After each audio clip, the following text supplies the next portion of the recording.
It was 1964 when Petula Clark's voice soared across crowded dance floors and quiet dinner tables alike. The sound of a new era distilled into three unforgettable syllables: downtown.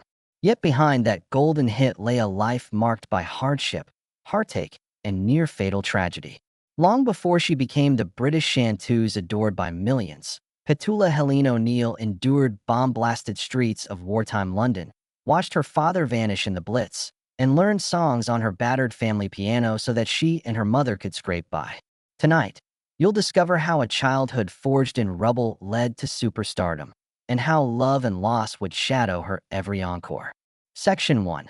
From Blitz kid to boy wonder born in 1932 to a music hall vocalist mother, Petula's earliest lullabies were air raid sirens. At age 6, a bomb demolished the O'Neill home, injuring her father and claiming the lives of neighbors she'd grown to know. Petula watched as her mother carried her to safety through a haze of ash and embers. That night etched resilience into her spirit. Within months, little Petula was singing BBC broadcasts to buoy wartime morale, a soprano prodigy who learned that song could feel like survival. Section 2. A voice that refused to break. By age 11, Petula had recorded her first record, but the years that followed only deepened her trials. In 1947, her father, haunted by PTSD from the Blitz, died by his own hand. Petula's adolescence fractured under grief. She would later confess that the stage's bright lights sometimes felt like spotlights on her guilt, even though she'd soared to chart-topping singles. Her mother, once buoyed by her daughter's promise, sank into depression. Petula became both breadwinner and fierce protector, touring provincial halls while her own heart ached for stability. Section 3. Stardom and shattered romance. The 1960s brought meteoric success. Downtown topped charts on both sides of the Atlantic. Petula's image, stylish, cosmopolitan, masked an undercurrent of private loneliness. In 1961, she married journalist Claude Wolfe, only to face separation in 1972 amid rumors of infidelity on both sides. Their heartbreak coincided with another blow: a thyroid disorder that strained her voice, threatening the very instrument that defined her. Petula soldiered on, but each concert backstage corridor felt like a gauntlet, her throat raw from daily injections and whisper-quiet prayers for just one flawless night. Section 4. The crisis that nearly silenced her. It was during a Paris tour in 1975 that catastrophe struck.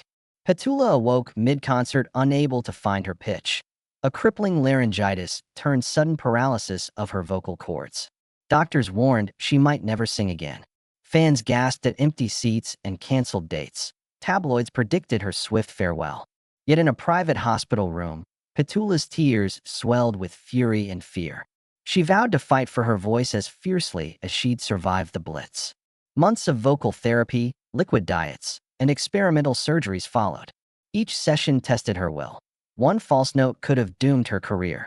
Section 5. Redemption through reinvention. Against all odds, Petula returned to the stage in 1977, her voice steadier than ever.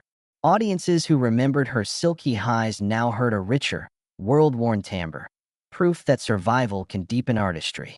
She released charting singles in Europe, toured with symphony orchestras, and embraced acting roles that showcased dramatic depth. But the scars remained. Backstage, she still carried voice strengtheners in her purse and rehearsed breathing exercises before every curtain rise. Each performance became a tribute to the past's ghosts and a celebration of her unbroken spirit. Section 6. Love and loss. At life's end in later decades, Petula found companionship with director Claude Pouchard, marrying in 1973 and welcoming a son, Patrick, the same year her voice crashed. While Patrick grew, she balanced motherhood with comebacks, only to face tragedy again when her mother died in 1993 and Patrick battled clinical depression in the 2000s. Petula's heartbreak resurfaced during her 2008 autobiography tour when she learned that Patrick had attempted suicide. Once more, she leaned on the life lesson etched by the Blitz: grief can break you, or it can build you anew. She canceled shows, devoted 2 years to his recovery, and later dedicated albums to the resilience of love and darkness. Section 7. Legacy of a survivor. Today, as 2025 unfolds, Petula Clark stands celebrated not just for downtown, but for a life defined by unyielding courage. War-torn child, chart-topping diva, voice-saved heroine, and mother who loved through tragedy. Her story reads like a symphony of peaks and valleys. In Section 2, we'll dissect how each pivotal heartbreak shaped her greatest recordings and reveal never-before-told anecdotes from those who witnessed her darkest hours and brightest triumphant returns. Prepare to explore the untold chapters that make Petula Clark's saga so profoundly sad and utterly inspiring that it was the summer of 1947 when Petula returned from a matinee at the Olympia Hall to find her childhood shattered. She had just celebrated her 11th birthday on stage, cheered by hundreds of uniformed soldiers who snapped their fingers to Christmas islands, as though it were a ceremonial rite. Offstage, the O'Neill household lay silent and hollow. Petula's father, once buoyed by wartime camaraderie, had slipped into a darkness that no encore could dispel. He greeted his daughter with a weary nod and distant eyes, and Petula knew then that the simple joy of song would never fill a vacuum born of loss. Within days, tragedy grew more tangible. Her father's worn suit lay empty on the bed. His boots stood by the door. A brief note, scribbled in shaky script, confessed an exhaustion beyond explanation. The official verdict read suicide, but young Petula felt it as a failure of love. She stared at his photograph, man in uniform, smiling, baton in hand, and wondered how a hero of morale broadcasts could vanish from his own home. As the inquest wound on, she sang "Pack Up Your Troubles" in bitter defiance, her voice cracking like fragile ice underfoot.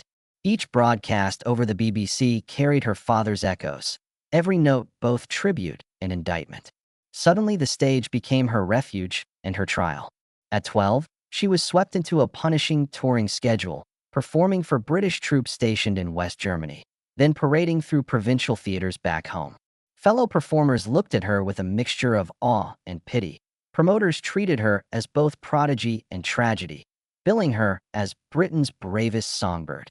Late nights found her alone in dim backstage mirrors, coating her throat with honey and lemon to soothe the raw ache of unshed tears. The applause rang hollow when it could not erase the memory of a father's last embrace. By 1949, Petula had recorded over a dozen singles, her soprano clear as a bell yet tinged with a brittle edge. Critics marveled at her maturity, praising lyric lines delivered with a confidence no child could fake. But those who knew her watched the mounting strain. Promoters padded her schedule with double shifts, photo calls at dawn, radio spots at noon, children's charity gigs at dusk. Each engagement extracted like an unpaid debt to a man whose life had already been unraveled. Behind every beaming smile lay a vow to keep singing at all cost, to fill the void of silence her father left behind. At 15, Petula's mother fell ill under the weight of grief and exhaustion. With her daughter's pockets jingling faintly with emergency broadcast checks, Petula became the family's sole breadwinner. She learned to balance stage lights and sheet music while negotiating hospital bills and hotel service charges. In the cramped flat above a theater in Birmingham, she practiced vocal scales by moonlight, fingers dancing across her mother's battered upright piano keys. The instrument's timbre resonated with her anguish and determination. Each note became both lifeline and confession. Still, the fear loomed that her voice itself might fracture. Touring a North Sea coastal show in 1950, she began to feel a rasp in her throat. First a fleeting tickle, then a persistent rasp that her tour manager noted with alarm. Doctors warned of nodules and overwork, prescribing a week of silence, an eternity for a child singer. She retreated to a seaside cottage, tearing lyric sheets into scraps, humming scales underwater in the bathtub to preserve her vocal cords in humid refuge. Friends recalled her pacing the sand at dawn, crooning to gulls as though even the wind could mend her faltering instrument. When she finally returned to the studio, microphones captured a shift in tone. Her soprano had deepened into a resonant contralto, undercut by subtle solemnity. Each lyric now bore the weight of lived sorrow, transforming her chart-topping hits into testaments of survival. The press hailed her evolution as artistic growth. Petula felt it as the calling card of a childhood carved out by war and loss.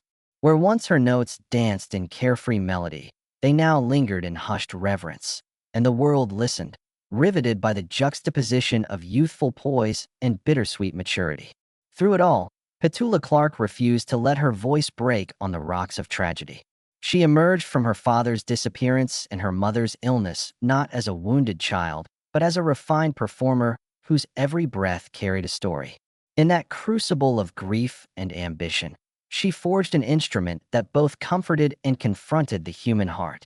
And though the chords she sang echoed pain, they also bore promise that even the gentlest voice can become a powerful anthem when it refuses to be silenced. By the early 1960s, Petula Clark had become synonymous with sophisticated pop, her sleek image and polished vocals defining an era.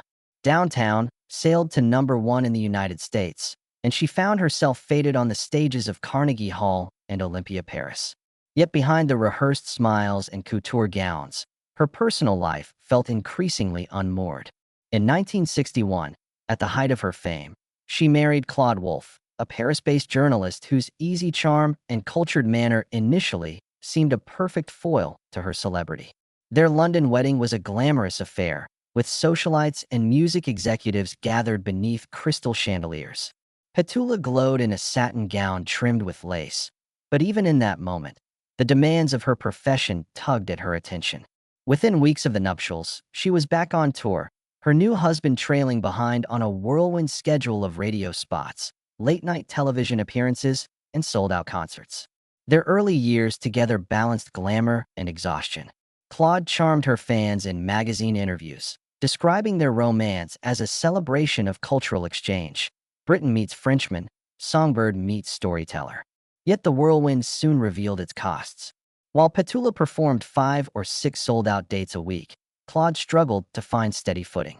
He accompanied her on European tours and American TV specials, but at home, he yearned for a more traditional routine: steady hours, family dinners, quiet dinners with friends. Petula's agent warned the couple that a slowdown would jeopardize her momentum, but every reprieve felt like a reprieve from her own hollow fatigue. At night, after applause had faded, she returned to borrowed hotel rooms, her satin wedding dress stowed amid spare gowns. Claude's letters spoke of loneliness. Hers confessed exhaustion, fear that she was losing herself to the very spotlight she craved. By the late 1960s, fractures began to surface.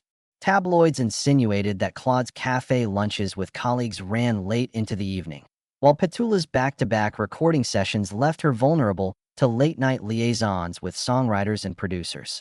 True or not, the gossip stung her like a betrayal. She confronted Claude in a Paris apartment overlooking the Seine, her voice trembling with both anger and sorrow. He denied any affair, blaming jealousy and the relentless media cycle. She threw his letters across the table, each one a reminder of things unsaid and promises broken. They agreed to couples counseling arranged by her manager, who feared that divorce would damage her marketability. But Petula found the sessions futile. The counselor found her directionless. Claude found her unreachable, and the couple found themselves sitting side by side on a scarlet couch, worlds apart. In 1972, after 11 years of marriage, they announced an amicable separation. Petula's public statement spoke of mutual respect and continued friendship, a gracious bow befitting a polished star. Claude's remarks in the press stressed gratitude for her unwavering support of his writing career. But behind the carefully curated narratives lay a more painful reality. Petula returned to her London flat to find it stripped of personal items. Family photographs, her mother's teacups, love letters from Claude, all vanished. The emptiness echoed across the hardwood floors.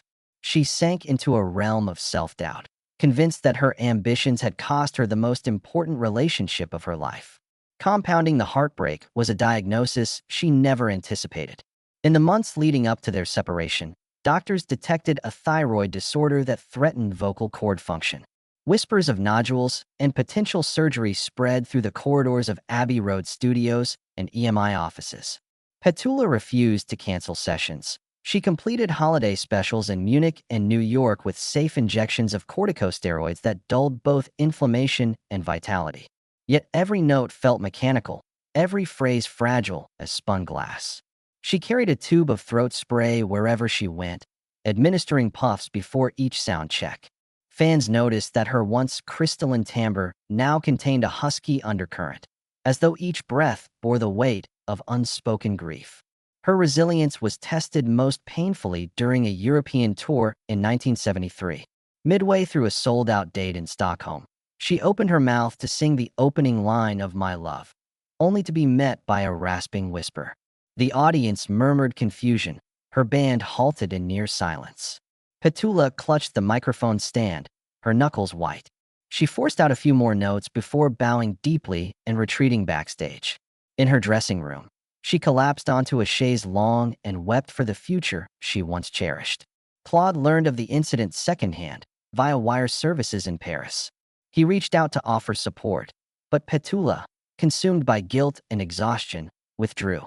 She felt she had failed both her husband and her adoring fans. In the aftermath, Petula retreated from public life. She canceled a proposed U.S. tour and returned to England, seeking the comfort of family and quiet anonymity.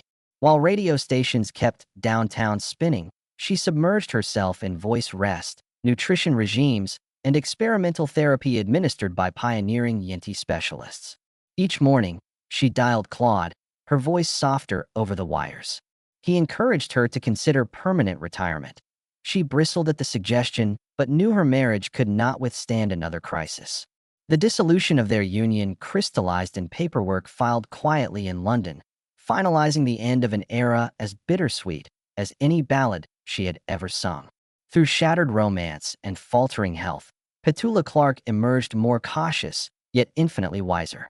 The meteoric highs of early fame had taught her that success could be as fragile as a held note, and the personal losses reminded her that love demands space and vulnerability, qualities hard to sustain under the relentless glare of stardom. As Section 4 opens, we will explore the crisis in 1975 that would nearly silence her forever, a turning point that tested her spirit as forcefully as any wartime bomb or broken heart. That it was on a rain-soaked evening in April 1975 when Petula Clark stepped onto the stage of the Theatre de Champs-Élysées without warning signs of distress. Backstage, she had felt a familiar tickle in her throat that evening, but no deeper alarm. As the orchestra launched into I Know a Place, Petula raised the microphone and opened her mouth, only to hear a strangled whisper instead of her signature crystalline soprano. Panic rippled through the band as they faltered and the velvet curtains trembled. Petula's smile froze. She clutched the stand, heart pounding, as the audience remained suspended between expectation and confusion for a moment that felt like an eternity. In dressing room silence, Petula peered at her reflection in the vanity mirror, her lips forming shapes with no sound emerging. She managed merci, barely audible, and then sank onto a stool with shaking knees. Hours later, at a private hospital, specialists diagnosed a sudden paralysis of her right vocal cord, the result of a rare viral infection triggered by stress and overuse. The other cord strained to meet it, forcing her voice box into protective spasm.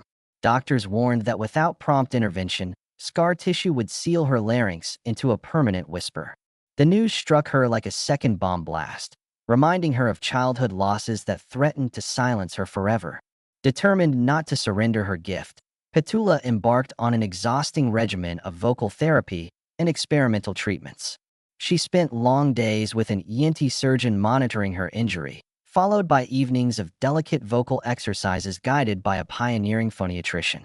These sessions involved semitone scales hummed in steam-filled rooms, straw phonation through fiber optic tubes, and gentle sirens sung into resistive tubes that built up the neural pathways in her larynx. Each exercise carried risks. One misjudged pitch or overzealous volume could rupture fragile tissues and extend her recovery by months. Yet Petula attacked each practice session with the same tenacity that once carried her through wartime broadcasts. When surgery was deemed necessary to remove nodules and release tense ligaments compressing her vocal cords, the decision weighed heavily on her. She traded stage gowns for hospital gowns and prepared to lie under bright surgical lights. The operation required precision to avoid damaging nerves critical to breathing and swallowing. Surgeons used an operating microscope to delicately shave away calcified lesions, and realign her vocal folds. Petula awoke in a haze of anesthetic, her throat raw and bandaged. Nurses insisted on total silence for the first 48 hours, while she communicated with signs, each point of her finger an act of discipline and hope. Rehabilitation proved its own battlefield. Petula was counseled to insert a tracheal tube to keep her airway open if spasms recurred, and to follow a liquid diet rich in anti-inflammatory nutrients. She consumed lukewarm broths, smoothies thick with collagen, and herbal infusions touted for their vocal cord soothing properties. She practiced breathing techniques while lying supine, feeling each diaphragm expansion as a prayer of survival. In private, she confronted tears of frustration, wondering if the luminescent chimes that once soared from her chest would ever ring true again. Yet each morning she rose with a renewed vow to reclaim her voice no matter how heavy the cost. After 4 grueling months, Petula returned to a modest studio for a test recording. Surrounded by a handful of trusted musicians and engineers, she sang, "These are my people," her voice quivering on the first note but growing sturdier with each line. Microphones captured a timbre both familiar and transformed, a slightly grainy vibrato that shimmered with tempered wisdom. Tears blurred her vision as she finished the last verse with strength she feared she might lack. When the final chord faded, the room hushed in awe before applause broke out, tentative at first, then roaring with relief. Petula Clark had spoken an unspoken truth. Resilience has its own beauty. Rebuilding her career required humility and patience.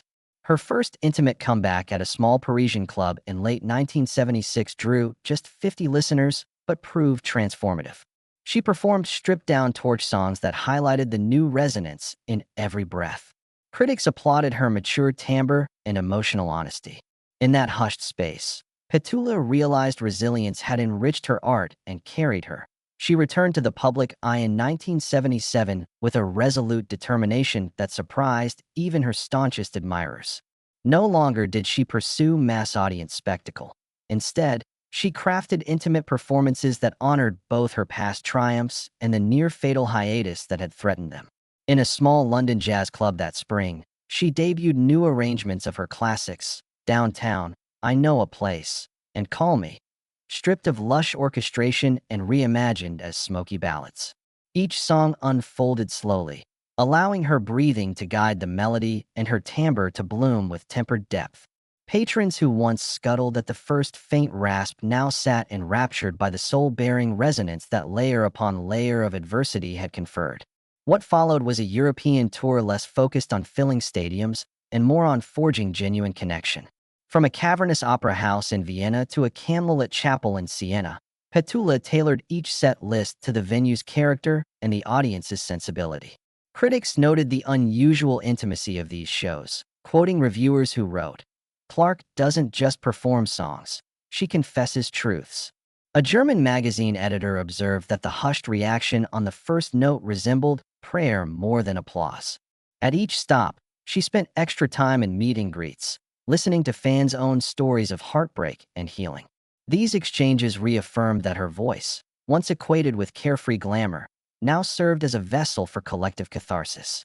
Amid this artistic renaissance, Petula embraced acting roles that allowed her to explore dramatic depths. In 1979, she starred in a British television film about a war widow rediscovering hope, bringing authenticity to a character who, like herself, had navigated the wreckage of personal loss. She followed that with a stage turn in a revival of Noel Coward's Dear Octopus, where her gift for blending wit and melancholy earned standing ovations. Fellow cast members spoke of her rigorous preparation, marveling that she approached each scene with the same disciplined precision as a concert aria. Reviewers praised her ability to inhabit vulnerability with steely grace, noting that her voice training lent unique musicality to each line of dialogue. Throughout this period, personal challenges persisted. In 1983, Petula's mother, whose unwavering support had shaped her daughter's resilience, succumbed to a long bout of illness. Petula paused her tour to return to the flat, where she'd practiced scales by gaslight as a teenager. Holding her mother's well-worn music hall volumes, she reflected on the woman who had shielded her from despair at every turn. The funeral drew family and friends from across Europe, and Petula sang a private rendition of You and I, her voice cracking on the final note. In that delicate fracture lay the paradox of her life. Loss imbued her gift with the very emotion it conveyed. Not long after, her beloved son Patrick entered his turbulent adolescence. The weight of her legacy and the memory of her own childhood trauma spurred panic as she watched him retreat into isolation. With characteristic devotion, Petula curtailed her engagements to remain close to home, arranging school visits, life coaching sessions, and music lessons that reminded Patrick of joy. Under a pastel sky on the Sussex Downs, she would sing lullabies her mother once hummed to her, forging bonds that defied the specter of depression. She credited those nightly melodies, delivered in whispers rather than full voice, with teaching her son that comfort can outshine crisis. Professionally, she marked the decade's midpoint with a self-produced album, Resurgence, released in 1985. It blended orchestral pop with folk instrumentation and included two self-penned songs, Scars of Yesterday and Morning's First Light. Critics hailed it as her finest work since the 1960s, noting that her subjective baritone carried authenticity unmatched by youthful bravado. Sales modestly rivaled her early hits, but the true triumph lay in community response. Fans wrote letters describing how the album had spoken to their own trials. For the first time, Petula felt that her name symbolized survival as much as success. As the 1990s dawned, Clark's career pivoted toward mentorship. She founded a singing academy in Provence, drawing young artists eager to learn technique and emotional honesty. Her curriculum wove technical drills with storytelling workshops, encouraging students to mine their life experiences for performance inspiration. Alumni recall her remark that every voice must carry the echo of living. These protégés spread her teaching methods across Europe, ensuring that the lesson of vulnerability lived on. By the late 1990s, her voice steadied into a venerable tenor, and she returned to recording with symphonic recordings of songs by Cole Porter and Harold Arlen. Critics lauded her as a living artifact of musical history, but Clark demurred, insisting she remained a student of life.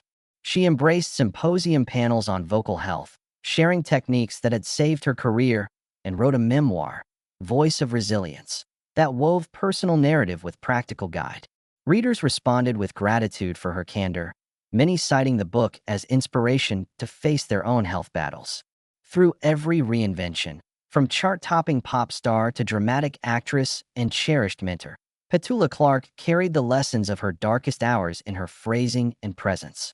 Each carefully modulated breath, each note matured by adversity, testified that a voice can weather storms and emerge resonant with humanity's full spectrum.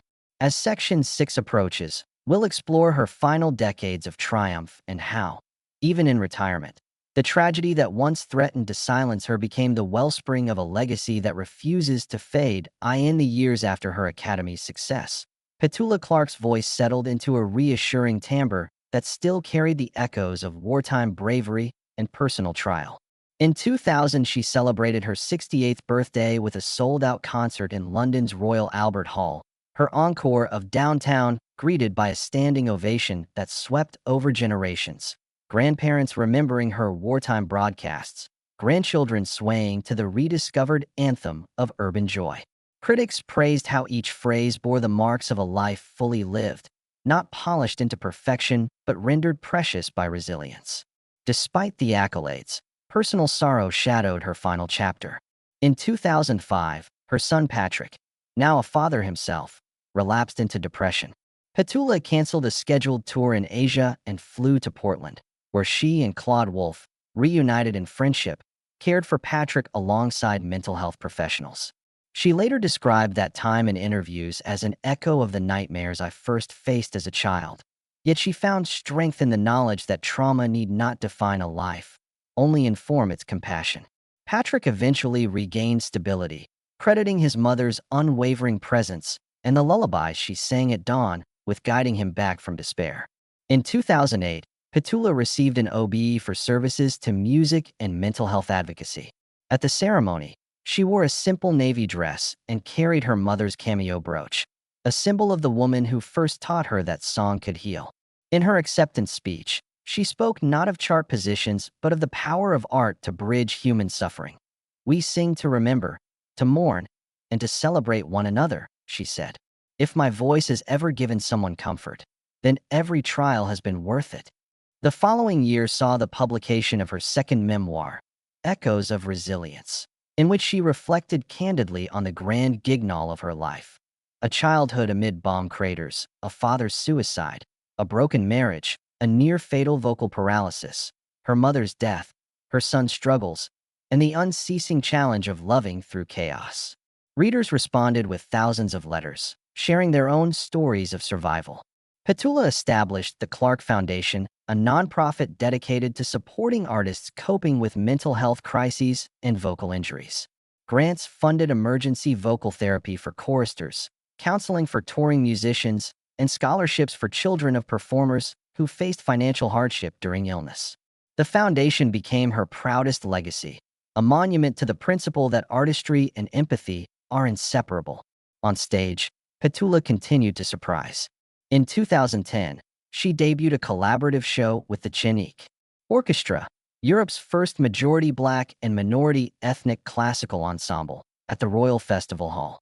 Their performance of a jazz-inflected medley of Don't Sleep in the Subway and What Will Mary Say transcended genre boundaries, generating headlines that pointed to her lifelong drive to connect cultures through music. She called Chinook a living testament to inclusion, echoing her own journey from exclusion and isolation to stages across the world. In her 80s, Petula embraced digital media. She recorded a series of intimate YouTube masterclasses on vocal technique and emotional storytelling, drawing millions of views from aspiring singers in remote villages and city studios alike. Tutorials on breath control for recovering laryngitis patients and confidence-building exercises for performers with stage fright bore the same earnest sincerity that had fueled her own rehabilitation. Her final series, Songs of Survival, featured personal anecdotes behind each selection, from wartime lullabies to chart-topping pop hits, reminding viewers that every melody carries a history of adversity and hope. As her 93rd birthday approached, Petula celebrated with a quiet gathering at her Sussex home. Surrounded by family, Claude Wolfe, Patrick and his wife, grandchildren, and a handful of closest friends, she sang a short centerpiece of You and I by candlelight. Her voice, softened by time, yet unwavering in honesty, brought tears to every eye. In the final verse, she closed her eyes and let the notes fall naturally, each pause a testament to the miles she had traveled from bombed-out kitchens to gilded concert halls. When Petula Clark passed peacefully in her sleep in March 2025, tributes poured in from around the globe. World leaders lauded her cultural ambassadorship. Music publications celebrated her unparalleled career, and mental health organizations honored her lifelong advocacy. Thousands of fans left flowers and candles outside the Royal Albert Hall, where a commemorative plaque now reads, Petula Clark, Voice of Resilience, 1932 to 2025. Her legacy endures in the generations she inspired, the students she mentored, the artists she healed, and the truth she sang without flinching. From the rubble of war to the heights of stardom, Petula Clark transformed tragedy into song, loss into compassion, and vulnerability into strength. In every echo of her voice, we find the reminder that courage is not the absence of fear, but the choice to sing despite it.